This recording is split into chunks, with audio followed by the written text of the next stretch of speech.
Hey everyone. Hey, it's Dorothy with Crazy for Crust. Wait till a few people jump on here. We're going to answer your holiday baking questions today. Welcome. Hey everyone. Today, I just want to answer, I asked in my stories yesterday if anyone had any holiday baking questions. And so I'm just going to answer some of those questions today. I know that it's a huge baking week. If you haven't already done your pies or whatever your dessert is for Thanksgiving, you are probably doing that today and tomorrow and Wednesday. So it's really, if you have any baking questions, you can ask me in the chat below, or I'll just answer some of the ones that I got the other day. As you can see, I've been baking behind me. I just leave everything out because it's like, why put it all away when I'm just going to be baking again? I've gotten most of my pies done. I have 2 more to do tomorrow, plus some sugar-free ones, which I will give you some tips for in this chat. So anyway, if you have any questions, go ahead and leave them below. I can kind of see my phone screen, so hopefully that will actually work. Okay, so let's talk about some of the questions that I had today.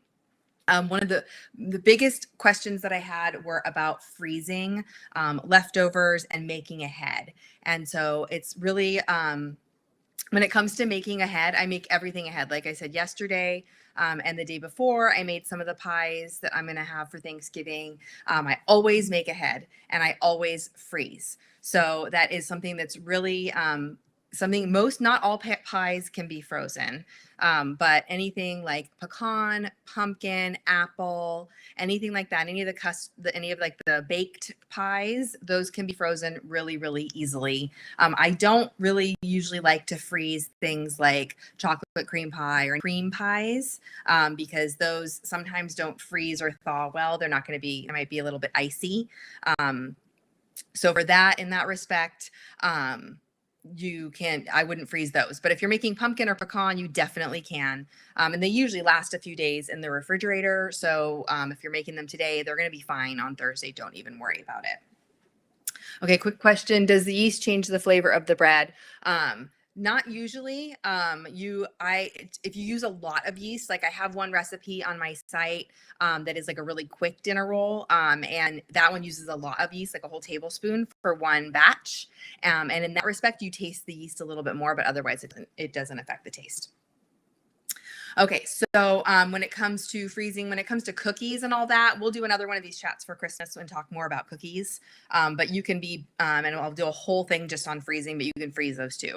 So for making ahead, if you're making cream pies, I would wait and make those closer to, unless they use Cool Whip. If they use whipped topping, Cool Whip, you can definitely make those ahead of up to maybe a day or 10. If your cream pie uses fresh whipped cream, I wouldn't make that until like probably maybe Wednesday afternoon, Thursday morning, just because that whipped cream sometimes tends to weep as it gets, as it sits, and you don't want it to kind of fall. But all the traditional Thanksgiving pies, pumpkin, pecan, apple, berry pies, anything baked like that, those can all be frozen totally easily. So I got a question about switching up a pie crust. Like if you're making pecan pie, can you use a graham cracker crust? I haven't ever done that, but I have made chocolate chess pie, and pumpkin pie using cookie crust. So yes, you definitely can switch those up. My only tip for using like a graham cracker crust or an Oreo crust or anything like that is to make sure that one, the finer the crumb of your cookie, the better. So if you're grinding your own cookies, I definitely recommend using a food processor because that'll get them smaller, like the crumbs will be smaller. Because if you have any holes when you're compacting it in your pie dish, if you have any holes in it, any of that liquid could go through the bottom and like it could cause it to invert. So I highly recommend using either buying like already crushed graham crackers if you're using graham cracker, or if you're crushing your own cookies, just use a food processor because then it'll be really fine crumb. So do you recommend freezing cookie dough? That's just a question that just came in. I freeze cookie dough all the time. So I freeze already baked cookies and I freeze cookie dough. So if you have if you're making a bunch of cookies and maybe you want to have fresh baked cookies, for your kids after school on a random day, you could I would like scoop balls of cookie dough and then freeze them. What I like to do is freeze them on a cookie sheet, like put some wax or parchment paper on a cookie sheet, put all the balls on a cookie sheet, freeze it that way. Once they're frozen, then put them in a Ziploc bag or an airtight container and pop them in the freezer. And that way they don't all stick together in the freezer. So that's a really good tip on that. Whenever I bake bread, the dough never gets to the right consistency. So if you're when you're baking your bread, if you are trying to make sure that you want to make sure that let it rise properly. So follow the recipe, make sure that it rises properly, but you don't want it to rise too much because then it can cause it to fall in the oven. So make sure it's kind of like a sweet spot. You want to watch it to make sure it's doubled in size, but it's not too puffy or that it doesn't rise at all. Sometimes if the yeast doesn't activate or something like that, it can be really thick and not rise at all. And that'll cause issues also. So let's see, why would my lemon meringue pie filling not set? That is, chances are it would really depend on the recipe. I have to look at it. But if it's using my recipe, it just means it needs to be cooked longer. So in my lemon meringue pie recipe, I basically cook the filling. The only thing you're baking pre-baking the crust, but you're also making the meringue. But you are not actually baking the lemon curd doesn't need to be baked. You cook it on the stove. So just make sure that you are using enough cornstarch or flour, depending on your recipe, and make sure that you're cooking it long enough. It should be nice and thick before you take it off the stove. And then once it cools, it should set really, really well. Had a question on here. I just saw, do you ever make things with sourdough starter? I don't. I wish that I did. I tried during quarantine back in 2020, I tried to grow sourdough starter like everyone was doing. And I mean, I can't keep a plant alive like that one behind me, that mint plant back on the stove. So my mom gave it to me and I'm shocked it's still alive. I kill things regularly. So starter is just, and I don't get along. So sorry about that. Anyway, some other questions I had, soggy bottoms on pie crusts. And a lot of times you'll bake something and you'll realize that the bottom's not all the way baked. When you are making a pie that is say a sugar cream pie or something that's going to be baked, but it doesn't need to be baked as long as the crust needs to be baked, then I recommend pre-baking the pie crust. And it's kind of like partially baking, like you bake it for a custard pie, but you don't bake it all the way so that it doesn't get too done. So to do that, you fill it with parchment and pie weight or beans.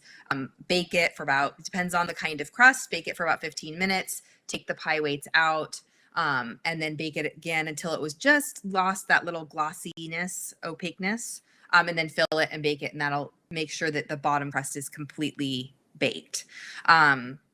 If you're doing things like what I do for pumpkin and apple and pecan pie, is I always bake my pies at 425 for about 10 or 15 minutes. And then I lower the oven temperature to 350 or whatever the oven temperature is that your recipe calls for, and bake it for the rest of the time.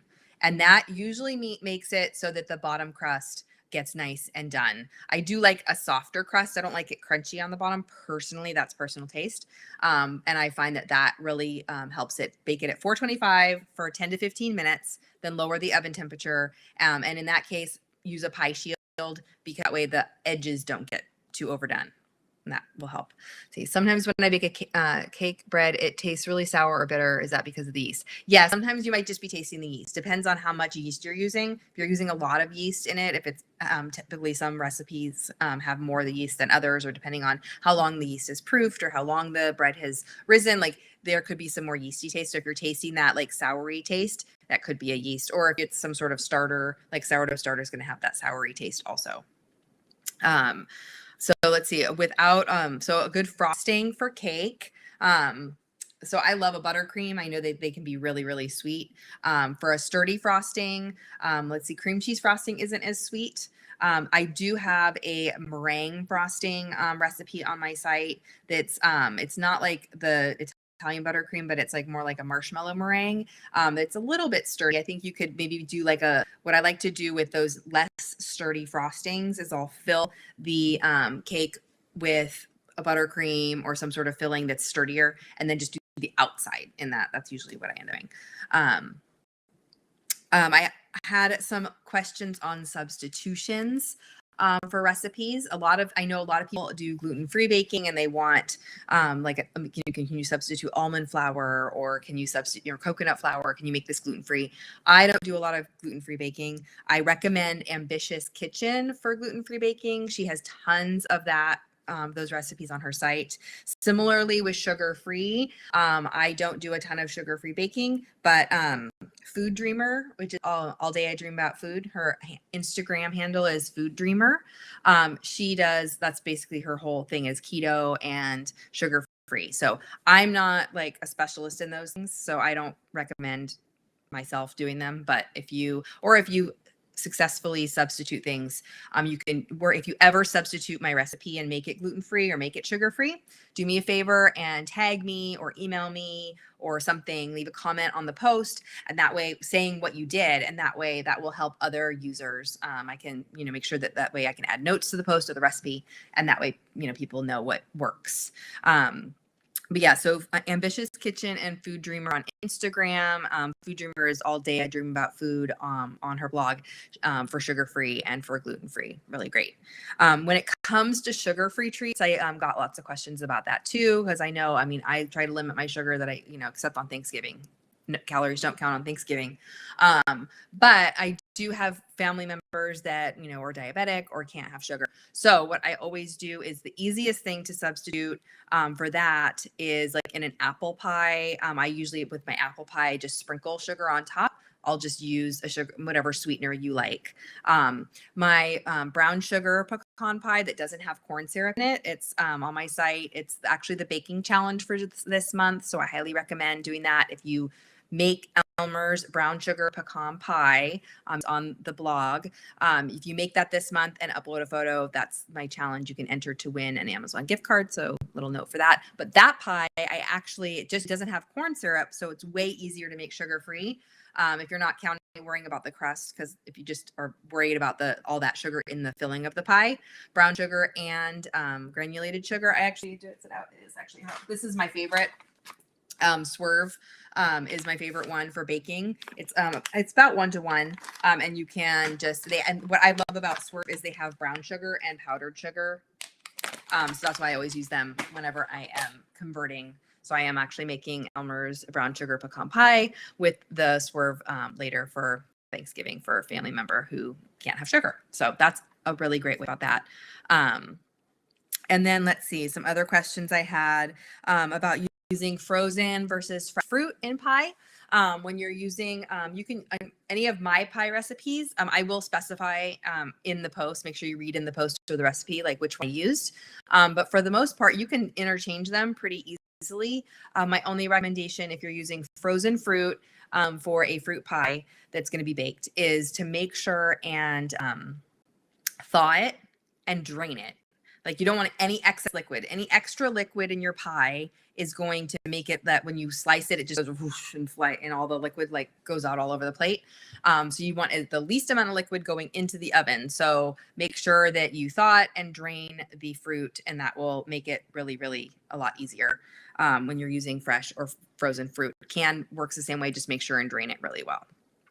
I don't have a sweet potato pie recipe. Check out Grandbaby Cakes. She does, I think. Let's see. Oh, okay. Let's talk a little bit about making pie crust. I don't know if any of you like to make your own pie crust, but I do. My butter pie crust is amazing, and I use a food processor. So that is the easiest way I find to make pie crust is to use a food processor. So that's how I like to do it. I also got a question about salted versus unsalted butter. And I always use, always goes by what it says. So if the recipe says unsalted butter, it wants unsalted. If it just says butter, that usually means that they used salted. So when it comes to substituting them, you definitely can traditionally, like bakers, pastry chefs use unsalted butter because then you can control the amount of salt. But growing up, like my mom always just used salted butter. I actually didn't even use unsalted until like 2014. And then I was like, oh, I guess everyone else does. I should do to it. So you can use salted butter in place of unsalted butter if that's all you have. I know butter is so expensive these days. So you just need to reduce. The rule of thumb is that 1 stick of unsalted butter, if you're going to substitute that with salted, reduce the salt in the recipe by 1/4 teaspoon. So there's like 1 unsalted butter stick, that's like a 1/2 cup, is like there's plus 1/4 teaspoon of salt is a salted stick. So just reduce the salt in the recipe by 1/4 teaspoon per stick per 1/2 cup, and that's how you substitute those two. Let's see. Did I see? Such an easy. Oh, thank you. I'm glad you like the crust. Oh, yes. Rolling, the parchment paper method for rolling is amazing. So I do this with sugar cookies, gingerbread cookies, pie crust. I always, and I have a whole video of that in for my pie crust recipe. Highly recommend it. I roll it while I usually, most of the time, roll it when it first comes out of the food processor, and between parchment or wax paper, and then you don't have to worry about adding flour. You don't have to worry about it sticking to like the surface and getting it whatever, because it doesn't stick to the parchment or the wax paper. It makes it so much easier. Definitely glad you enjoyed that trick. It is life-changing, especially when you're rolling out sugar cookies. Let's see. And then the other question I got was light brown sugar versus dark brown sugar. I usually just buy light brown sugar because it's like I usually get it at like Costco or Sam's Club, and that's usually what they have. But you can, if you have dark brown, you can just substitute them. I don't find a difference between the two. I mean, there's more of that molassesy flavor in a dark brown sugar, so that more of that flavor is going to come through in your final recipe. But as far as interchanging them, you definitely can. It won't matter. And those were the questions I got yesterday. So if anyone else has any questions, let's see. If I'm making a homemade cake mix, can I use egg whites to keep the batter white? Yes.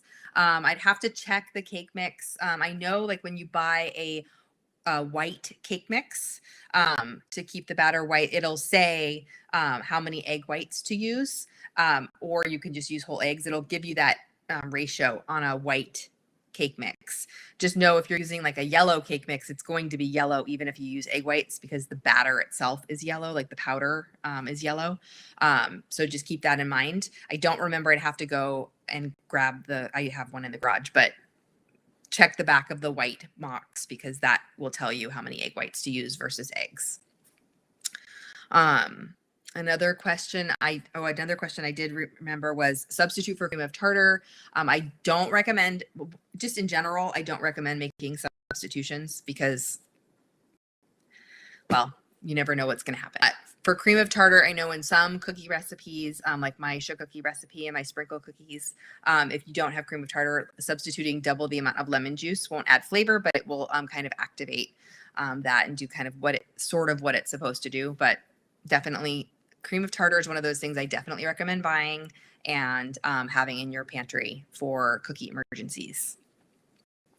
I want to make Christmas cookies ahead of time. What's the best way to freeze them? Okay, so when it comes to freezing cookies for Christmas, again, I'm going to do a whole live, probably maybe next week or the week after on that. But when it comes to freezing Christmas cookies, the best way to do it, there's a couple different ways. So if you're just making something like chocolate chip or something that can stack, that's not going to there's not going to be any frosting transfer, or they're not sticky or like delicate or something. What I will do is I will put them in, I use gallon size Ziploc bags, or you can use an airtight container, like a, Rubbermaid container or Tupperware or something, and make a single layer and then use paper towel. So layer them between paper towels, in